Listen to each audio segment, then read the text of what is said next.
I really, really hope it brings more light to women's sport. And in this pandemic, I think we've had a lot of time to focus on things that have been pushed under the rug, and things that maybe, like you said, with content where you want it to stop and last longer than a day.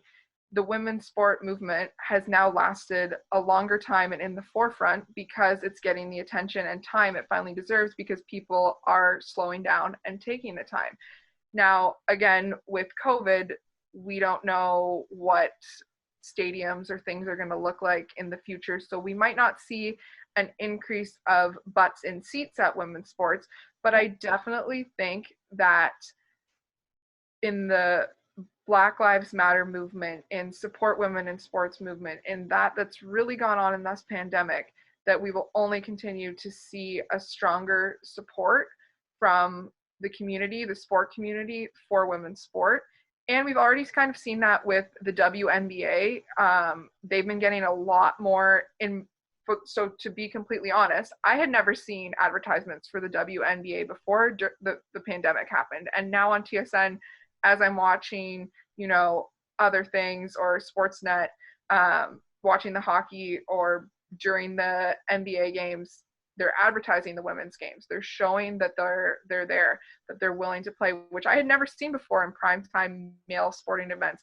The athletes showing up wearing the WNBA sweaters, advertising that. I'd love to see some more of that in the NHL. I know obviously women's hockey is not being played right now, so the NBA and the WNBA kind of coincide. It makes sense, but getting more of male athletes showing support, so that then maybe the male athlete supporters will realize, hey, you know what? Women's sports are here. They are here to stay. They do perform at a high level. They are entertaining, and that, we should give them the time of day that they deserve. And it's long overdue. Some of the best hockey players in the world are women. And I would do anything to be able to go see a Toronto Six game this season or anything like that. So supporting local athletes, supporting them.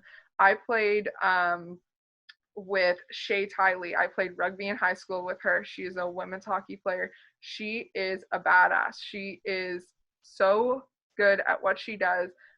I'm in awe of her talent. So being able to see more people take the time, really look into women's sports, see what they are to provide.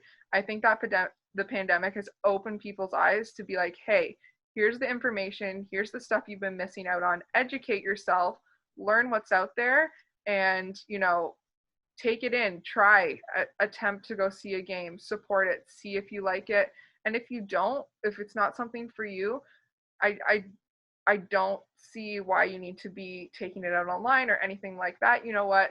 Other people enjoy it, other people like it, and we just need to give it the time of day, and hopefully, it gains some more traction and gets some more nationally televised events.